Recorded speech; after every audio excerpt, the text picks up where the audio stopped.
Hello, it's Philippa from Chris and Philly Functional Medicine, and I am on a mission to end body burnout in high achieving parents, especially our mamas out there. Now, if you follow along on social media, you would have seen that our family recently got COVID. I'm going to take this off actually, a bit hot.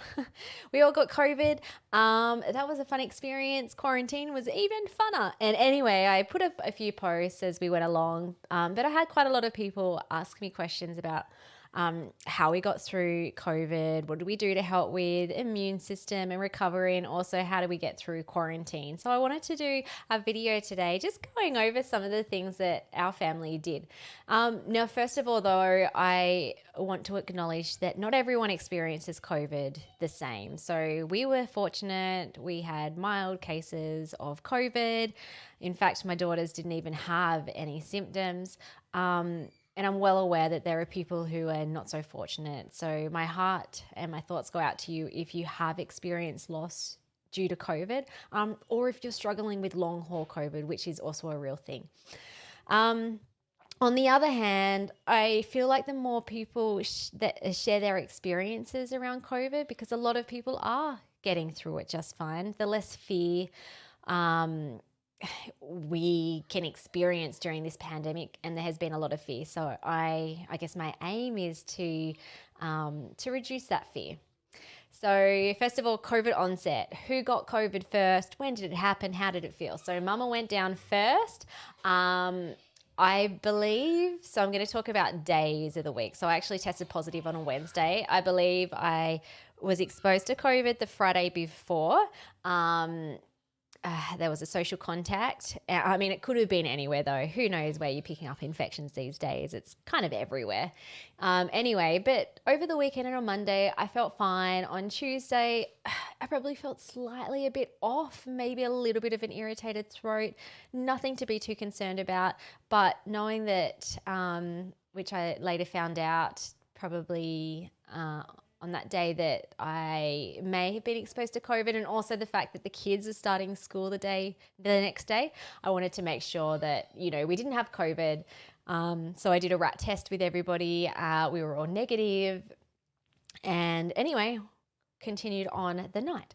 Next morning on Wednesday, I woke up feeling fine again, like fine. We took the kids to school. And came home, started getting into work. I was even announcing like a supermarket tour that weekend.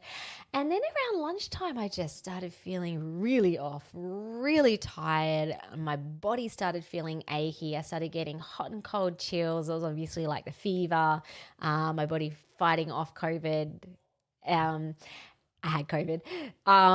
And really, really tired and achy. And I literally, as the day progressed, I couldn't stand up for longer than 5 or 10 minutes to do anything on my feet. I was just so zonked and wiped out. I later tested that evening when we got some more tests and showed up positive. So if anyone's watching this and you go to my children's school, I'm very sorry if we were the spreaders. But honestly, there were no signs, no major signs that we had COVID, and we all had negative tests. So when my test showed up positive, again, knowing that the girls had just gone to school that day, I wanted to make sure or find out, were they positive too? All of their tests, including Chris's test, came back negative then. Now, the fun thing about quarantine is that when you get COVID, you have to quarantine for 7 days, and so do all your family members. And if anyone gets COVID along the day, even if it's like day 7 of my quarantine, that person then has to do another 7 days. So I'm like, I want to know if our family has COVID, because I don't want my kids needing to quarantine, or Chris, for longer than they have to. So anyway, Chris, how did COVID show up for him? So on the Wednesday when I tested positive and felt really crappy, he started getting a bit of a cough. I remember he said, "Oh, I had muesli and I feel like that's where my cough came from because it got caught in my throat." I'm like, "Darling, your wife has COVID. Pretty sure you might too." So anyway, he A little bit of a cough. He tested again the next day, still a negative test. And on Friday, 2 days after my positive, he showed up with a positive test. And on that day, when he showed up with a positive test too, was probably his worst day. He was struggling with quite a lot of fatigue. Didn't get the achiness and the fevers and chills like I was getting, but he was getting a lot of vertigo, dizziness, and quite a bit of brain fog. It was actually quite funny. And that for him lasted for quite a few days. For me, that fatigue and achiness was really just one day. I woke up the next day, energy back, and I just kind of had like respiratory, sort of like sore throat, congestion in the chest.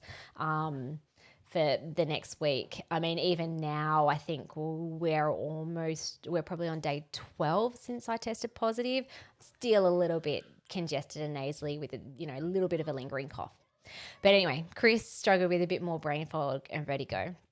Um, so during the time, testing kids every day or two, I'm like, come on, come on. This is really bad. But I'm like, I want you to get COVID so we're not in quarantine for like a whole month.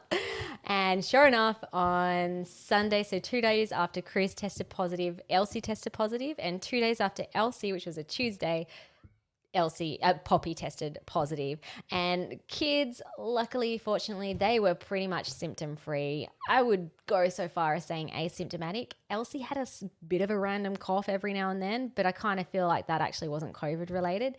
And Poppy, on the day that she tested positive, she had quite she did say she was, I feel a bit tired today, mummy. And I could see that her eyes were a bit bloodshot.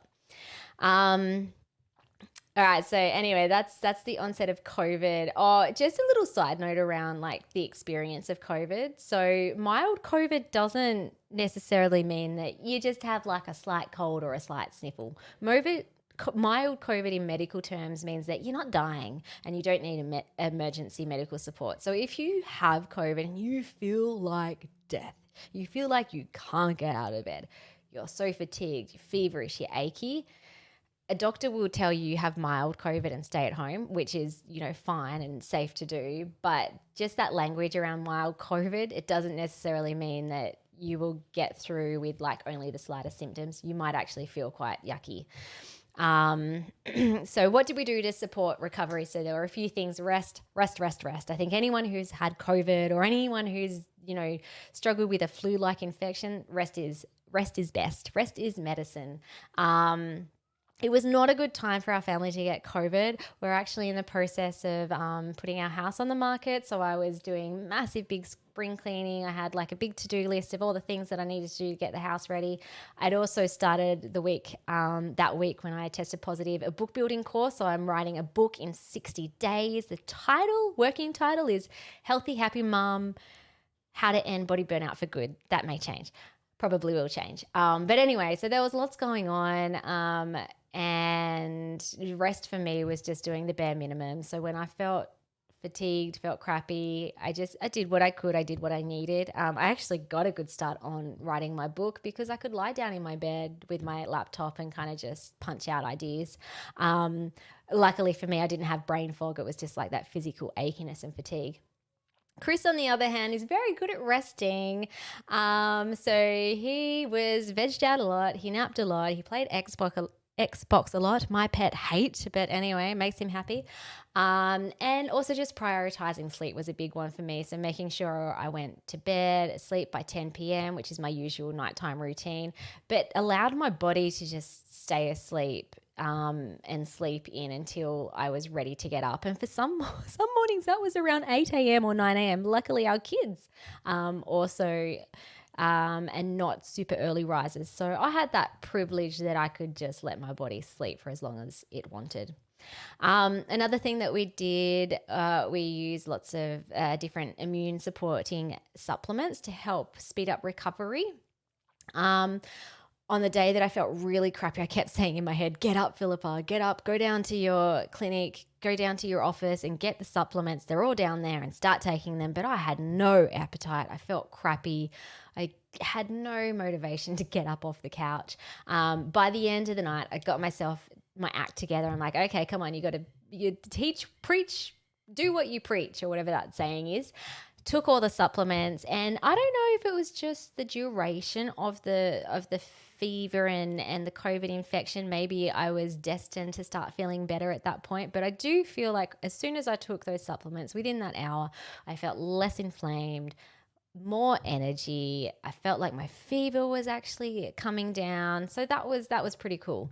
Um, so what are some things that we use specifically? So zinc, vitamin C, glutathione, quercetin, natto-baccili culture, which is not something that you probably find on Dr. Google a lot, but is some research to show that it helps to support clearance of spike proteins. And Nurofen, I'm usually a non-medication letter.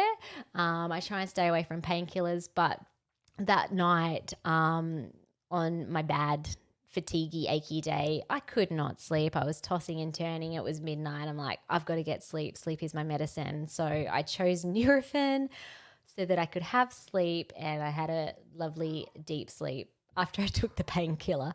But that was probably the only time I took it. I would prefer, when I have an infection, and again, this isn't for everyone, but I would prefer that my body kind of bakes out the virus, sweat it out, get rid of it naturally, rather than potentially prolonging an infection by taking lots of painkillers. For our kids, I still got a bit of congestion going on.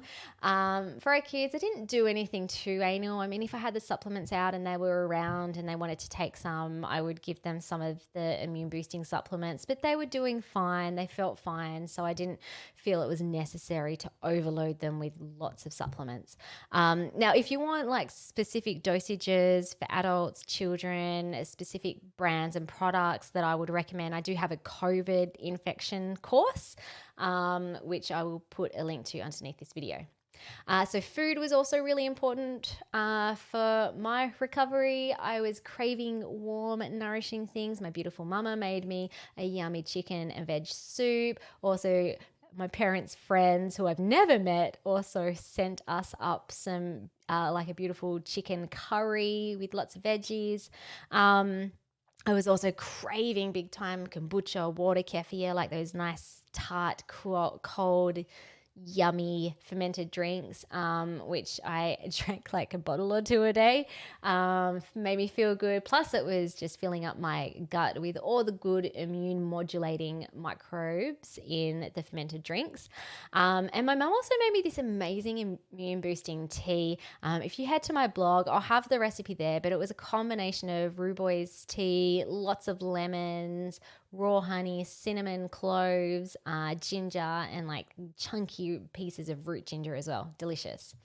Something else that both Chris and I did or tried to continue to do is movement. So there's actually studies to show that your ACE receptor serum, which can help fight off COVID and fight off the attachment of spike proteins into receptors. Exercise can help do that. Now, obviously, if you have you're acutely in the COVID infection phase, you don't want to go out and do like a run or head to the gym. You can't anyway, you're in quarantine. But doing light movement can actually help assist with healing too. So I made sure I tried to schedule in some yoga. Chris did that too. Breath work, stretching, got the kids involved as well. When my energy came back to, and a few days into quarantine, I'm just like, I just want to go for a walk. I was so desperate to get out into like our nature reserve walk, but being in quarantine, we couldn't. So I expended my energy doing spring cleaning of the house. It was enough to burn off energy without overdoing it for me. And lastly, a lot of people have said, how did you get through quarantine? Or, sharing war stories with other mums who have been or are in quarantine. So let me just say, now I know that I'm being a little bit of a sook here. Being in Tassie, we only had lockdown, I think, for a couple of months. Whereas our New South Wales and Victoria friends, you got a lot of intense lockdown. So when I compare my experience of lockdown to quarantine, I'm talking about my Tassie lockdown. And I feel like quarantine was so much worse. Even though it was shorter, I didn't have the ability or opportunity to be able to go to the nature walks, to go to the beach, especially taking the kids out in nature. So my kids got pretty feral. So did our puppy dog. It was dying to go for a walk by the end of quarantine, just because we all felt a lot of cabin fever. And on day 7, when I was out of quarantine, rest of the family still in there, but I ducked out. I did a walk around the Don Loop Reserve, and it was a spiritual experience. I was crying. I was goosebumpy. I was just so happy to have the freedom to be out in nature again. It was amazing. Same, and the next day or the day after, I went to the beach, and it was just like diving into that water was magic. um, Now, screen time. Yes, we had a lot of screen time. My kids did. There were probably every day there were moments where I'm just like, I need to be a better mom. I need to get them off screens. But at the end of the day, I knew it was only going to be for a short duration. Earlier on, when I felt quite crappy, I didn't really have the energy to get up and entertain them and, deal with tantrums of getting off screens. And also to try and keep sane and to try and, continue working on my business. It was an easy babysitter. So, Mama, if you're like me and there has been a bit more screen time than usual, you're doing okay. I think you're doing just fine. Another thing too, getting through quarantine with kids is I just let go of the house needing to be tidy all the time. I'm just like, you guys go crazy with your craft. It was spread throughout the whole house. Even my dog got into it, bits of paper everywhere. And I'm like, I'm not even going to pack up at night. I'm not going to vacuum. We're just going to get through it. They're going to have fun creating things with boxes. So anyway, one other little thing which I thought was pretty cute is Chris set the tent up in our yard and went camping with the kids during quarantine just to change things up again. So again, just changing up the environment. That's a great tip that our kids found quite enjoyable. So anyway, if you have experienced COVID and quarantine yet, I'd love to know your experience too. How was it for you and your family? And how did you get through it? If you want to put a comment below, that would be awesome.